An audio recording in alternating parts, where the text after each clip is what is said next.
where did you grow up, Jim? I first grew up. Well, my first 10 years of my childhood was in Clifton Hill, with living in a 2-bedroom home in just near Clifton Hill Station. But eventually the family grew to 4 boys, that's Yep. myself, including me. So the lounge room was converted into a bedroom. So there was like 6 of us in I suppose, a 2-bedroom home, and my parents had purchased a home back in the 1970s, and yeah, but by the time my mum has a fourth child, we kind of outgrew it, and then I spent the next 10 years. Oh, in 1993, I actually my parents bought a house in the eastern suburbs of Doncaster, and and it was a much bigger house, 6 bedrooms, enough to accommodate enough for everyone to have their own rooms, and yeah, and then I'd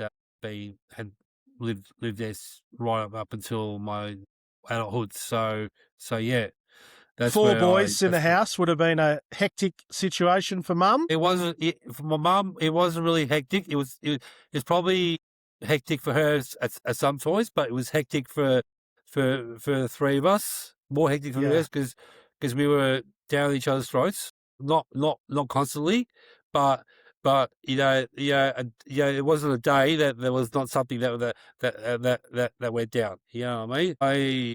I personally was bullied by my oldest brother for about nearly 6 years of my childhood, and and that was a really sort of like traumatic experience, and I was really disadvantaged. Felt this. I was disadvantaged because my speech was very poor. Like, I could talk, but it was really fast. People would not Yeah, okay. understand me. You know what I mean? You know what I mean? Yeah. And I tell a story, and I tell this story from time to time, and I remember one memory I have was when my mum told me, he goes, "Here's $5. Go up to the milk bar, go buy milk and bread." So I walked up to the milk bar, and I didn't know where the milk and bread was, and I was trying to tell the shop owner was behind the counter, and he was obviously, like, I'm Greek and he's Greek, right? And I was trying to tell him, and he wouldn't. And I repeated it like several times, like 4, 5, 6 times. He would not understand what I was saying. He got really frustrated with it, and finally he jerried to say, "Oh, milk and bread, yes, that's what I'm asking for." So Yeah.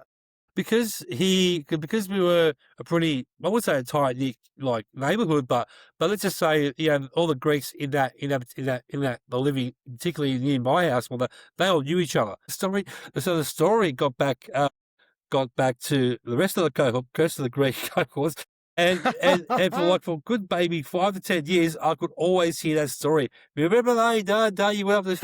It was just like, but at the time, but it sort of made me feel a bit down because apparently I didn't start speaking until I was like 5 years old. Normally, children start speaking at about approximately between ages 2 to 3. I didn't start speaking until about 5. You know what Yeah, I mean? okay. Because So I where was actually delayed. My development was delayed, but at the same time too, my parents did not understand what was going on because they thought that at the time my speech impairment was was just that, speech impairment. It wasn't anything else. You know what I mean? yes. You know? But